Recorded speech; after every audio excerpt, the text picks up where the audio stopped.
So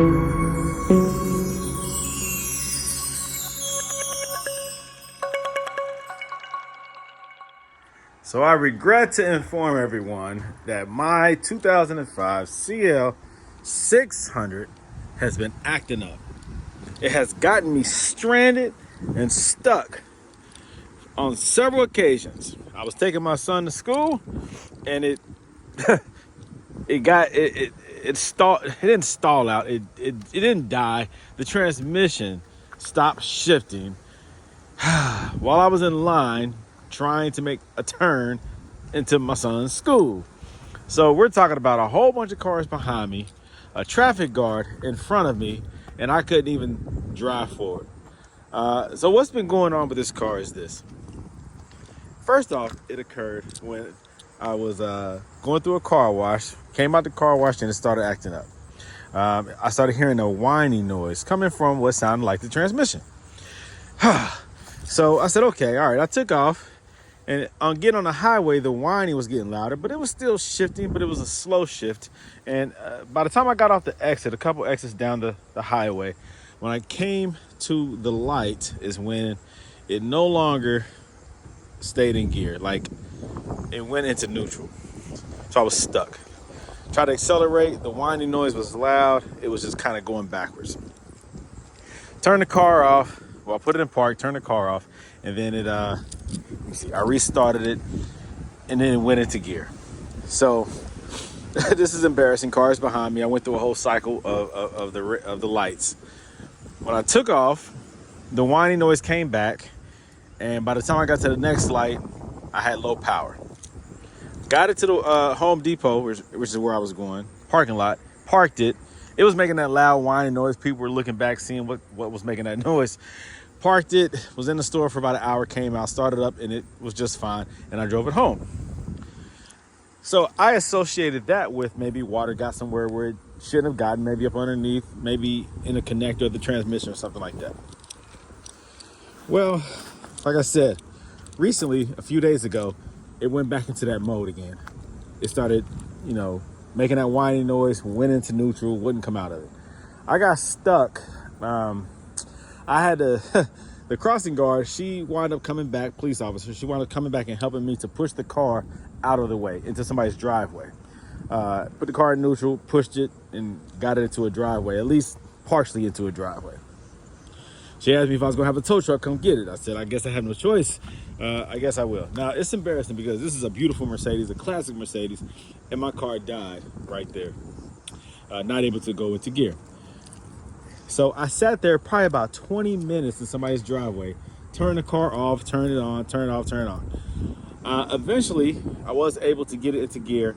I backed out of the driveway and there was a side street that I quickly drove to.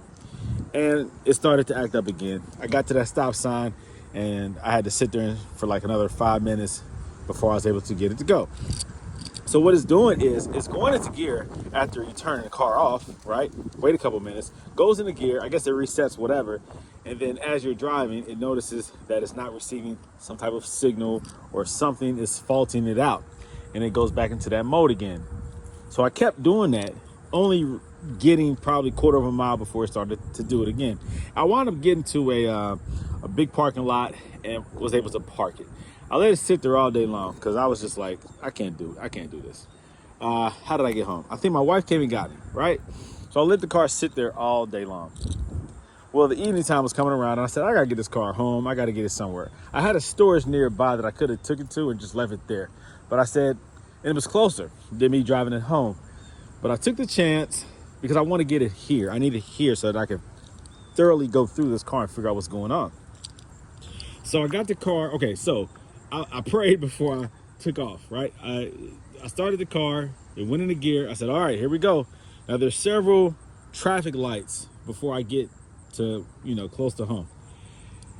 Thank God, every traffic light was green. I was able to fly through those lights because it started to wind halfway.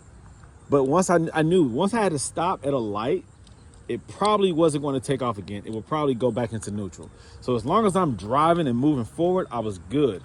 But eventually, I got it to my street. Thank goodness. No, I got it near my street and I lost power. So I'm going like 5-10 miles per hour up the street before I got to my street. Car was behind me. I turned the hazards on.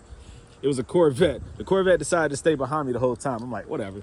So hazard lights on. I was able to slowly turn onto my street, and then I had to like turn the car off because I had no more power to accelerate up a very minimal incline. It was crazy.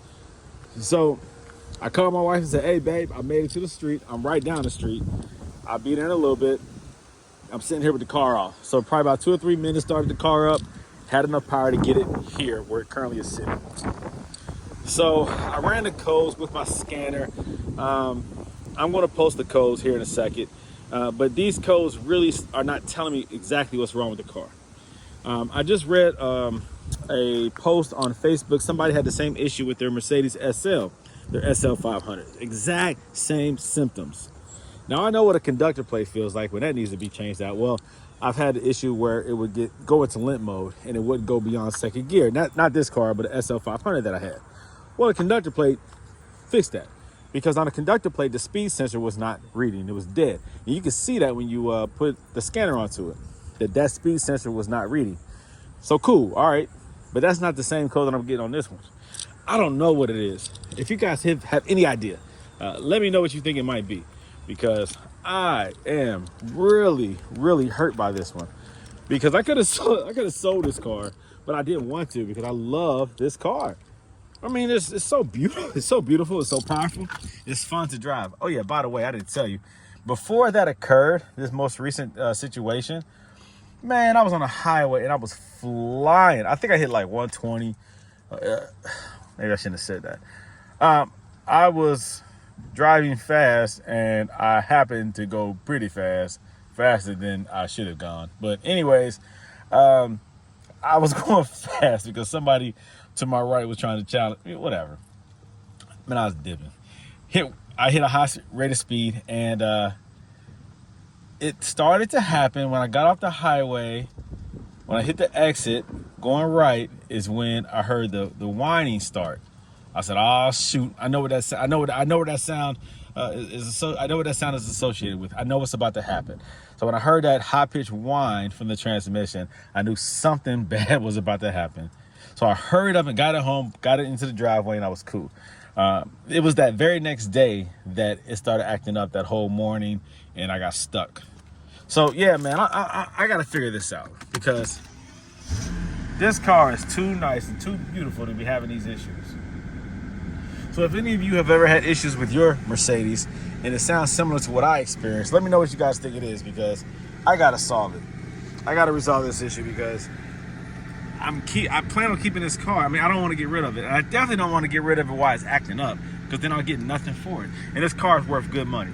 So I would rather fix it, keep it, or then sell it. Don't know. But I need to fix it first, regardless of what I do. Now, I just picked up another Mercedes up there, a CL500, 2002. And the AC pulley broke. And also, like the clutch, I guess. The pulley itself broke, and the idler pulley broke. And there's a coolant leak, so I got to figure that one out. But I got that one for very cheap, very cheap, very cheap. But this car right here, I need to fix first, figure out what's going on, or maybe simultaneously, whatever. I have to get this car working again because it's too beautiful for it to not work. And then, like I said, I got to tackle that one. I have an S55 up there that needs some love that I have to figure a couple things out with. I bought a lot of stuff for that car, and now it's just all in the trunk. And I gotta get my life together. So yeah, if you guys have any suggestions, let me know what you guys think it is.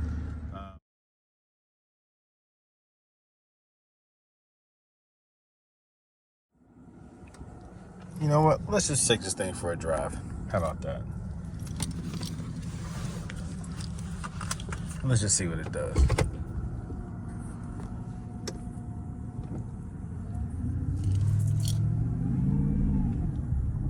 Is that the sound right there? Yep.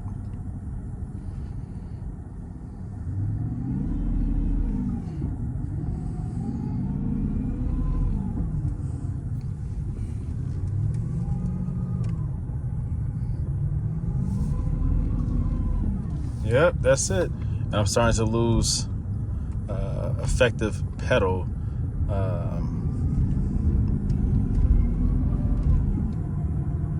Yeah, accelerator input. It's not corresponding as perfectly as it was before, because I just started it up, drove it, parked it, and decided to go for another spin, and it wasn't doing this at all. It was driving just fine, full power, and now it's doing this whining and a little bit less power. Oh, and it's revving up high. Check, this light just came on. Yep. Because I just drove it around my street without issue, pulled it back in like so, and decided to take it for another spin. Up, now it's out of gear. Now I can't move forward anymore. You see? That's what it's been doing. Check engine light is on, and I no longer have the ability to accelerate forward, meaning the transmission is not going to gear. The transmission is slipping now.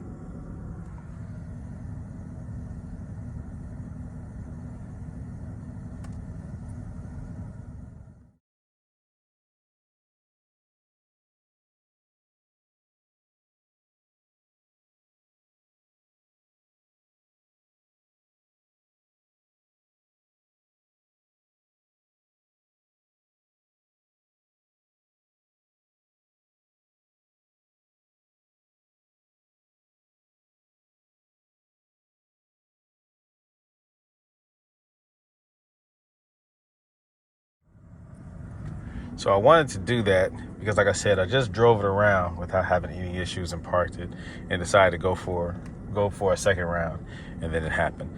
Because I was almost confident enough to say, well, let's go ahead and just drive to put some gas in this bad boy real quick, because I have a gas station right down the street. But now I know that if I would have done that, I would have got stuck just like I am now. So I'm going to turn the car off, start the car again, and see if it goes into gear, allow me to pull forward a little bit more.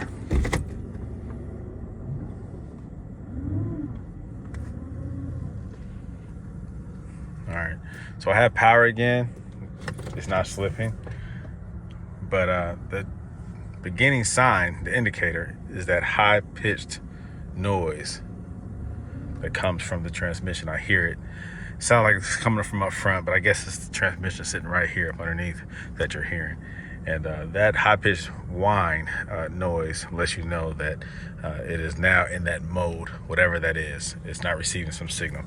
And so I think it's something electronic that's causing it to mechanically act up, but I believe that it is a sensor of some sort. Something has gone out. Something is not receiving the signal that it needs. Is it the, what do they call it, the TCU? Is it the conductor plate, a sensor on the conductor plate? Is it something else within the transmission?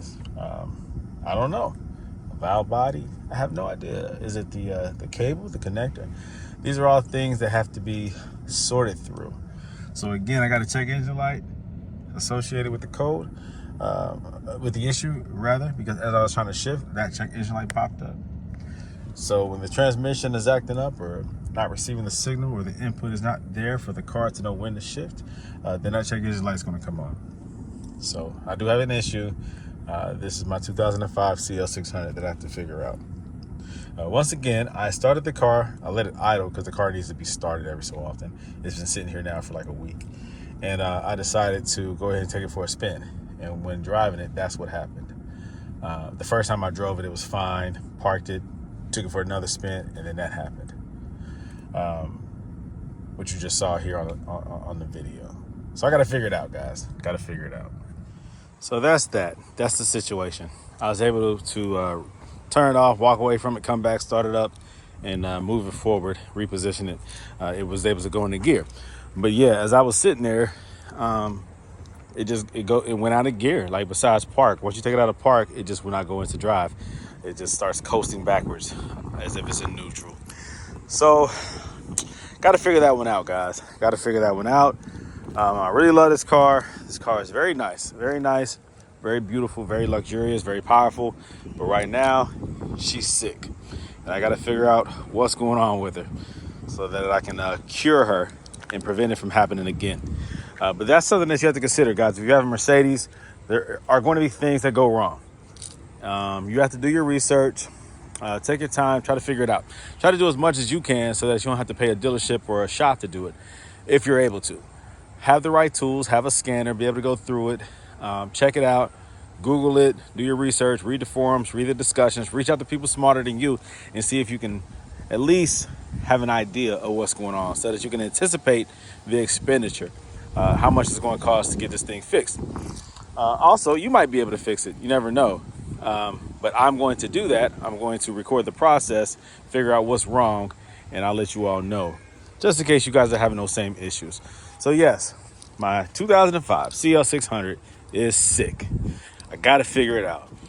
Something is causing the transmission to act up, to go out of gear, to go into neutral, and the car at that point is not drivable.